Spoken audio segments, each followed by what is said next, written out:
ज्या देवाने तुम्हाला, मला आणि या संपूर्ण सृष्टीला बनवलं, त्या ब्रह्मदेवाचं आपल्या महाराष्ट्रात साधं एकही मोठं मंदिर का नाही? शिवरायांच्या या भूमीत गणपती, श्री विष्णू आणि श्री महादेवांची हजारो मंदिरं आहेत, पण ब्रह्मदेव कुठे गायब आहेत? हे रहस्य ऐकून तुमच्या पायाखालची जमीन नक्कीच सरकेल. पूर्ण रहस्य शेवटपर्यंत बघा. विचार करा, ब्रह्मा, विष्णू आणि महेश या त्रिदेवांमधील सर्वात पहिले आणि महत्वाचे देव म्हणजे ब्रह्मदेव असं म्हणलं जातं.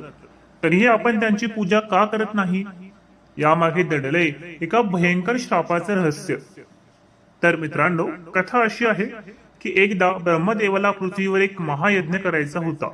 यज्ञाच्या वेळी त्यांची पत्नी देवी सावित्री यांना पोहोचायला थोडा उशीर झाला.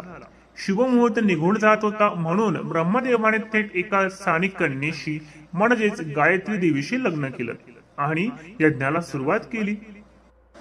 जेव्हा सावित्री देवी तिथे आल्या आणि त्यांनी ब्रह्मदेवाला दुसऱ्या स्त्री सोबत यज्ञात बसलेलं पाहिलं, तेव्हा त्यांचा राग अनावर झाला. रागाच्या भरात त्यांनी स्वतःच्याच पतीला एक भयंकर श्राप दिला. त्या म्हणाल्यात, ज्या सृष्टीच्या कल्याणासाठी तुम्ही माझा अपमान केलात, तीच सृष्टी तुम्हाला कायमच विसरेल. आजपासून पृथ्वीवर आणि महाराष्ट्रात तुमचे कुठेही पूजा होणार नाही आणि तुमचं एकही मंदिर बांधलं जाणार नाही. आणि खरोखरच आजही संपूर्ण जगात ब्रह्मदेवाची पूजा होत नाही किंवा फार कमी प्रमाणात पूजा होते.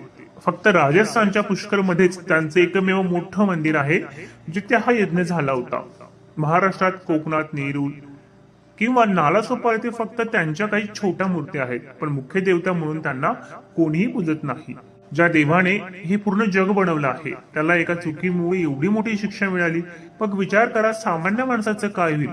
तुम्हाला काय वाटतं, सावित्री देवीने रागाच्या भरात दिलेला हा श्राप योग्य होता की अयोग्य? तुमचं मत खाली कमेंट मध्ये अवश्य सांगा.